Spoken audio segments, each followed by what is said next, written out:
Religion isn't God, and religion isn't a substitute for God. You can go to church 7 days a week, you can attend every single service, you can be part of every single group, volunteer every single place, but that will not save you. The only thing that will save you is a relationship with God, and there is no substitute for it. In Matthew 15, 1-3, Jesus is going toe-to-toe with the Pharisees and the teachers of the law. In their eyes, tradition is what mattered over anything else. That tradition is what saved you. They subscribed to a very strict interpretation of the law, where everything had to be followed to a T. And that's not what Jesus is. That's not who God is. So let's read. Matthew 15, 1-3. Then some Pharisees and teachers of the law came to Jesus from Jerusalem and asked, "Why do your disciples break the tradition of the elders? They don't wash their hands before they eat."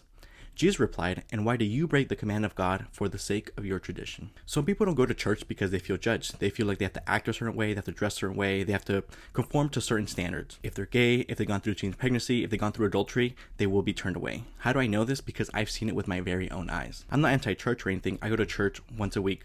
And I see the value in it, to worship with other people, to hear a good word, but you can't substitute church for a relationship with God. And to enter a relationship with God, it's really easy. All you have to do is just come as you are. You don't have to change a single thing about yourself in order for God to accept you. He already did, because his son died on the cross for you. You may think, I need to change this about myself before I come to God. I need to change the way I think, the way I act, all that stuff. But God doesn't work like that. How God works, he says, come as you are. Let's say you broke your arm. You wouldn't first try to fix it yourself and then go to the doctor. You go to the doctor to be healed.